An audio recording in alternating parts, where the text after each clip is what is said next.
Indian army announce பண்ணியிருக்கிற 2025க்கான short service கமிஷனுக்கான entry தான் நம்ம இன்றைக்கி பார்க்க போகிறோம். ஸோ இந்த ஷார்ட் சர்வீஸ் கமிஷனில் மொத்தமாக 381 ஆஃபீஸர் வேக்கன்சி கேட்டிருக்காங்க. ஸோ ஜென்ரலாக இந்த எஸ்எஸ்சிக்கு பார்த்தீங்கன்னா எந்த ஒரு எக்ஸாமும் இருக்காது. சர்வீஸ் செலெக்ஷன் போர்டு வந்து ஒரு இன்டர்வியூ கண்டக்ட் பண்ணுவாங்க. அந்த இன்டர்வியூவை நீங்கள் ஸ்டேஜ் 1 ஸ்டேஜ் 2 நீங்கள் கிளியர் பண்ணிட்டீங்க அப்படின்னா நீங்கள் ஆர்மியில் ஆஃபீஸராக ஜாயின் பண்ணலாம். ஸோ இப்போ ரீசெண்டாக வந்து அமரன் ஃபிலிம் நீங்கள் பார்த்துருப்பீங்க. அதில் வந்து சிவகார்த்திகேயன் வந்து மேஜராக இருப்பார் இல்லையா, அந்த கேட்டகரி ரோல் தான் இப்போது இந்தியன் ஆர்மி அனௌன்ஸ் பண்ணியிருக்கிற ஷார்ட் சர்வீஸ் கமிஷன் எஸ்எஸ்சி அப்படின்னு சொல்லுவாங்க.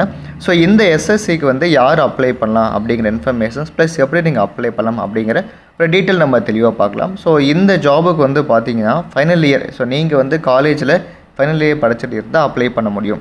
ஸோ இப்போது அப்ளை பண்ணுறதுக்கான லாஸ்ட் டேட் அப்படிங்கிறது 5/2/2025. ஸோ இந்த ஜாபுக்கான நோட்டிஃபிகேஷன் லிங்க் அப்புறம் அப்ளிகேஷன் லிங்க் வந்து நான் டிஸ்கிரிப்ஷனில் கொடுத்துருக்கேன். டவுன்லோட் பண்ணி ரீட் பண்ணி பாருங்கள். நான் அதே டிஸ்கிரிப்ஷனில் நம்ம டெலகிராம்க்கான லிங்க்குமே நான் கொடுத்துருக்கேன். இன்ஃபேக்ட் உங்களை டெலகிராம் இல்லை அப்படின்னா வாட்ஸ்அப்க்கான லிங்க்கும் இருக்கும். மறக்காமல் நீங்கள் அதில் ஜாயின் பண்ணிக்கோங்க. ஸோ இப்போ இந்த நோட்டிஃபிகேஷன் என்னென்ன இன்ஃபர்மேஷன் சொல்லியிருக்கு அப்படிங்கிற ஒரு வரிசையாக உள்ள தகவல் நம்ம பார்க்கலாம். ஆர்மி தரப்பில் அனௌன்ஸ் பண்ணியிருக்கிற 65வது short service commission men and உமனுக்கான நோட்டிஃபிகேஷன் நம்ம பார்த்துக்கிட்டு இருக்கோம்.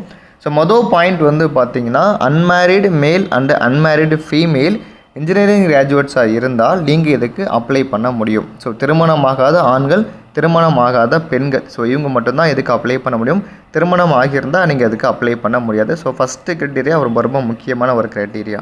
அண்ட் இரண்டாவது வந்து ஏஜ் லிமிட் அப்படிங்கிறத பார்த்தோன்னா ஃபார் எஸ்எஸ்சி டெக்குக்கு வந்து 20லேருந்து 27, ஸோ மென் ஆகட்டும் உமன் ஆகட்டும் 20லேருந்து 27 வயது உள்ளவங்க நீங்கள் இதுக்கு அப்ளை பண்ணலாம். 1 அக்டோபர் 2025 தேதி பிரகாரம்.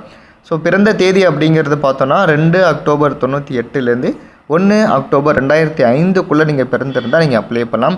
ரிலாக்ஸேஷன் எதுவும் உங்களுக்கு இதில் கிடையாது. ஸோ இது வந்து ஆஃபீஸர் கேட்டகரி இந்த க்ரைட்டீரியாக்குள்ளே தான் எப்போயுமே ஃபாலோ பண்ணாங்க. ஸோ தட் இதுக்கு எப்போயுமே ரிலாக்ஸேஷன் அப்படிங்கிறது கிடையாது.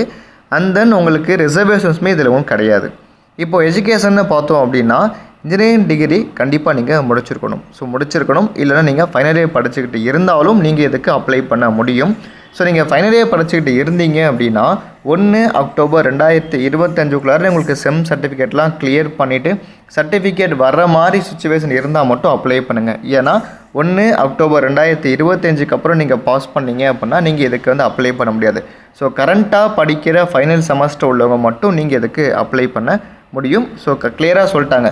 இன்ஃபேக்ட் நீங்கள் முடித்ததுக்கப்புறமா 12 வாரத்துக்குள்ளார, so pre commissioning training academy போகிறதுக்குள்ளார இன்ஜினியரிங் டிகிரியை கண்டிப்பாக நீங்கள் சப்மிட் பண்ணணும். ஸோ அது மாதிரி இருந்தால் மட்டும் நீங்கள் இதுக்கு அப்ளை பண்ணுங்கள். இல்லைனா இது எவ்ரி இயர் 2 தடவை வரக்கூடிய நோட்டிஃபிகேஷன் தான். ஸோ அந்த மாதிரி வரும்போது நீங்கள் இதுக்கு திரும்பி அப்ளை பண்ணிக்கலாம். ஆனால் அடுத்த ஒரு முக்கியமான பாயிண்ட் வந்து பார்த்தோம் அப்படின்னா எந்த வித அரியருமே இருக்கக்கூடாது. ஸோ நீங்கள் ஃபைனல் இயர் பண்ணிக்கிட்டு இருந்தாலோ இல்லை நீங்கள் முடித்ததுக்கப்புறம் கூட எந்த வித அரியர்ஸ் இருந்தால் கரெக்டாக எஸ்எஸ்பி இன்டர்வியூ அப்போ பார்த்துட்டாங்க அப்படின்னா நீங்கள் அதை அலோவ் பண்ண மாட்டாங்க, கேன்சல் பண்ணிடுவாங்க. அண்ட் தென் ஸோ யாராச்சும் நான் டெக் நான் யூபிஎஸ்சி, ஸோ அவங்க ஹஸ்பண்ட் இல்லைன்னா ஃபாதர்ஸ் யாராச்சும் இறந்துட்டு விடோவாக இருந்தாங்க அப்படின்னா அவங்க டிகிரி இருந்தால் அப்ளை பண்ணலாம். ரிமைனிங் இருக்கிற எல்லா அன்மேரிட் மேல் அன்மேரிட் ஃபீமேல் எல்லாருமே பிஇ பிடெக் வந்து இன்ஜினியரிங் டிகிரி பண்ணியிருக்கணும். ஸோ அதில் வேக்கன்சி வைஸ் நம்ம வந்து பார்ப்போம்.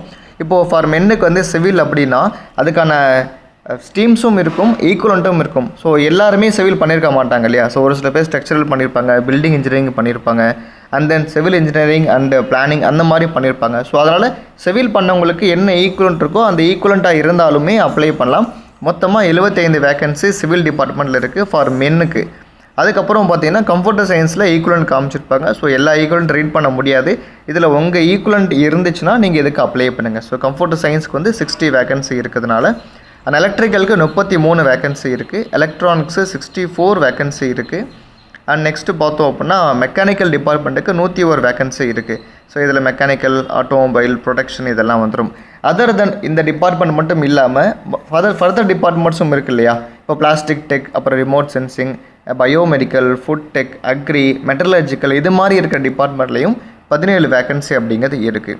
இப்போ மென்னுக்கும் பார்த்தோம் அப்படின்னா சிவில் டிபார்ட்மெண்ட், உமனுக்கும் பார்த்தோன்னா civil department, computer science and then electrical electronics டிபார்ட்மெண்ட்டுமே இதில் இருக்குது. ஸோ மென் அண்டு உமன் 2 பேருமே என்ன வேகன்சி இருக்குது, என்ன சப்ஜெக்ட்ஸ் இருக்குது அப்படிங்கிறத நீங்கள் பார்த்துட்டு ப்ராப்பராக நீங்கள் இதுக்கு அப்ளை பண்ணுங்கள். நம்ம செலெக்ஷன் ப்ராசஸ்னு பார்த்துட்டோம் அப்படின்னா, ஸோ எல்லா எக்ஸாமினேஷன்ஸ் மாதிரி ரிட்டன் எக்ஸாம், இன்டர்வியூ அது மாதிரிலாம் கிடையாது. ஸோ இந்த எஸ்எஸ்சி ஆஃபீஸருக்கு பார்த்தீங்கன்னா எப்பயுமே மார்க்கை பேஸ் பண்ணி ஃபஸ்ட்டு செலக்ட் பண்ணுவாங்க, தட் இஸ் ஷார்ட் லிஸ்ட் பண்ணுவாங்க. ஷார்ட் லிஸ்ட் பண்ணதுக்கு அப்புறமா கண்டிப்பாக எஸ்எஸ்பி அப்படிங்கிற ஒரு இன்டர்வியூ இருக்கும். ஸோ இந்த இன்டர்வியூ தான் இந்த நடக்கிற ரெக்யூர்மெண்ட்லேயே ஒரு டஃபஸ்ட் இன்டர்வியூ. இது ஸ்டேஜ் 1 ஸ்டேஜ் 2 அப்படின்னு காமிச்சிருப்பாங்க நடக்கும். இதுக்கான சென்டர்ஸ் அப்படிங்கிறது பார்த்தோன்னா அலகாபாத், போபால், பெங்களூர், அப்புறம் பஞ்சாப், இந்த 4 லொக்கேஷன் மட்டும்தான் நடக்கும். ஸோ இதில் வந்து சைக்காலஜிஸ்டிக், அப்புறம் group testing officer, interview officer இவங்கெல்லாம் இருப்பாங்க. இந்த இன்டர்வியூ வந்து க்ளோஸ் டு உங்களுக்கு 5 டேஸ் நடக்கும். ஸோ இதுக்கு நிறைய ஆன்லைன் சென்டர்ஸ்லாம் இருக்குது அண்ட் ஆஃப்லைன் சென்டர்ஸுமே ட்ரைனிங்லாம் இருக்குது. இப்போ நீங்கள் ஆர்மியில் ஆஃபீஸராக போகணும் அப்படின்னா கண்டிப்பாக எஸ்எஸ்பி இன்டர்வியூக்கு நீங்கள் ப்ரிப்பேர் பண்ணிவிட்டு அது நீங்கள் கிளியர் பண்ணால் மட்டும்தான் போக முடியும். அதுக்கப்புறம் ட்ரைனிங் பீரியட் இருக்கும். அதுக்கப்புறம் நீங்கள் லெஃப்டினன்ட், கேப்டன், மேஜர் இந்த மாதிரி ப்ரொமோஷனுக்கு நீங்கள் போக முடியும். இது 2 ஸ்டேஜாக நடக்கும். ஸ்டேஜ் 1 இருக்கும், அப்புறம் ஸ்டேஜ் 2 அப்படிங்கிறது இருக்கும். ஸோ இதை பற்றின எல்லா இன்ஃபர்மேஷன்ஸ் நிறையா யூடியூப் வீடியோஸுமே அவைலபிளாக இருக்கும், நீங்கள் பாருங்கள்.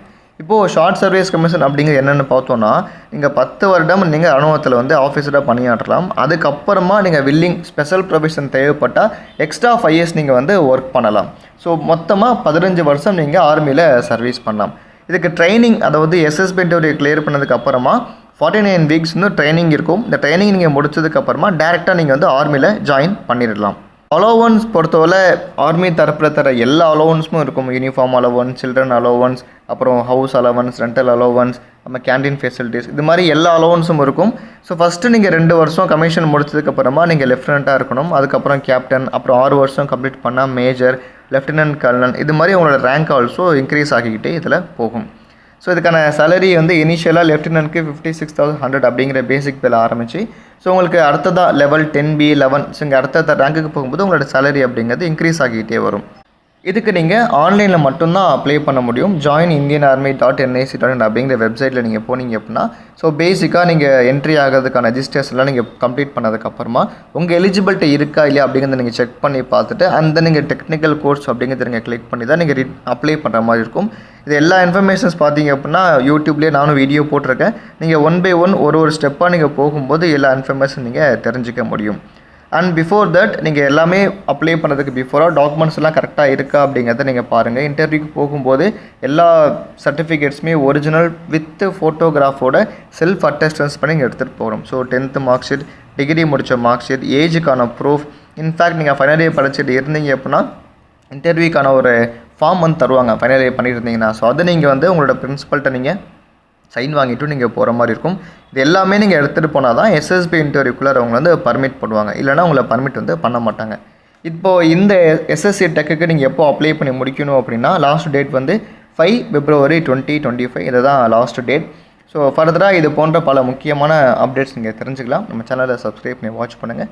ஸோ தேங்க்ஸ் ஃபார் வாட்சிங் அண்ட் தேங்க்யூ.